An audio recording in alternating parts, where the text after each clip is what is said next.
कानपुर भरिसां मस्तां मोटरसाइकिल में टक्कर, हिक ई खानदान जा 4 ॼणा फौत, हिक ज़ख़्मी। फौतन में रमेश, मासूद, खानचंद ऐं हाकिम शामिल। हादसे में मोरचंद ज़ख़्मी थी पियो। फौतन जा लाश ज़ख़्मी अस्पताल मुंतक़िल। नवाबशाह वेझो कोच ऐं मोटरसाइकिल में टक्कर सबबि हिक ॼणो फौत, औरत ज़ख़्मी।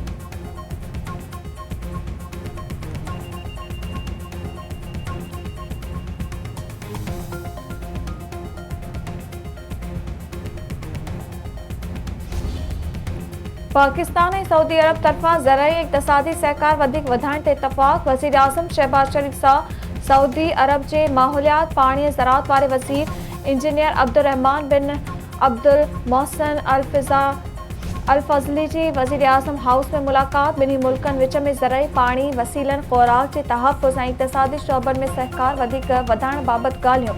वज़ीर आज़म शहबाज शरीफ़ जो चवणु आहे त मक्का गॾियल दिफ़ाई मुआहिदे पाकिस्तान, तुर्की ऐं सऊदी अरब खे वेझो आणण सां गॾु ख़िते में इतिहाद ऐं अमन जो पैगाम ॾिनो आहे। पाकिस्तान ज़रई माहिरनि जो हिकु वफ़्द जल्द सऊदी अरब जो दौरो कंदो।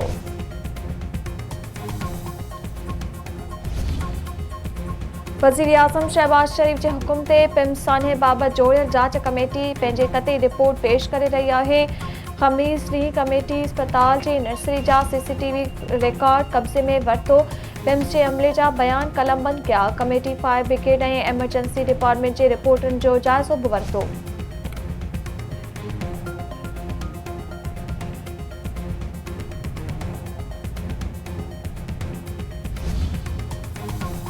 मीर रज़ा क़त्ल केस बाबति जस्टिस मोहम्मद उमर सियाल ते ॿधल अदालती कमीशन जी पहिरीं ॿुधणी। अदालती कमीशन तरफ़ां मीर रज़ा लाइ फ़ातिहानी कराई वई।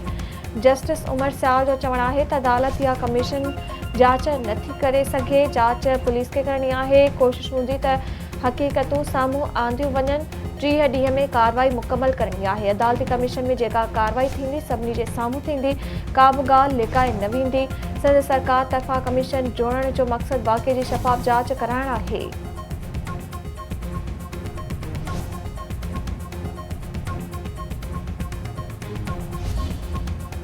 अमरीकी सदर डोनाल्ड ट्रंप चयो आहे त रूस होर्मुज़ लंघ जे मामले में काफ़ी सुठो वर्ताव इख़्तियार कयो आहे। ईरान पंहिंजे फ़ौजियुनि खे पघारूं अदा न करे रहियो आहे ऐं सख़्त ॾुखियाईनि में आहे।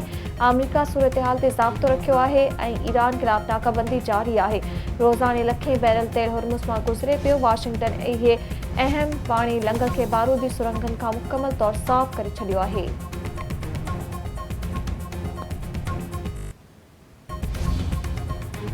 ईरानी सुप्रीम नेशनल सिक्योरिटी काउंसिल जे सेक्रेटरी मोहसिन रज़ाई चयो आहे त होर्मुज़ लंघ ॿीहर खोलण खां अॻु ईरान चाहे थो त अमरीका ईरान जा शर्त पूरा करण लाइ अमली उपाउ खणे।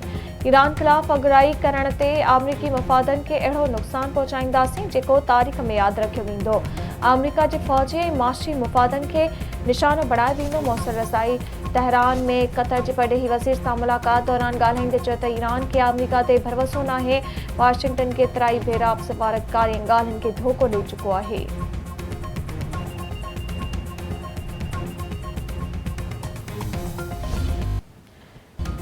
ऐं कोट बंगलो भरिसां लोडर रिक्शा कैनाल में किरण सबबि ॿुॾी वियल 3 ॿारनि जी ॻोल्हा जारी। वीरवा कैनाल में ॿुॾी वियल 3 भाइरनि समेत 4 ॿारनि जा टोबनि हिक ॿार जो लाश हथ करे वरितो।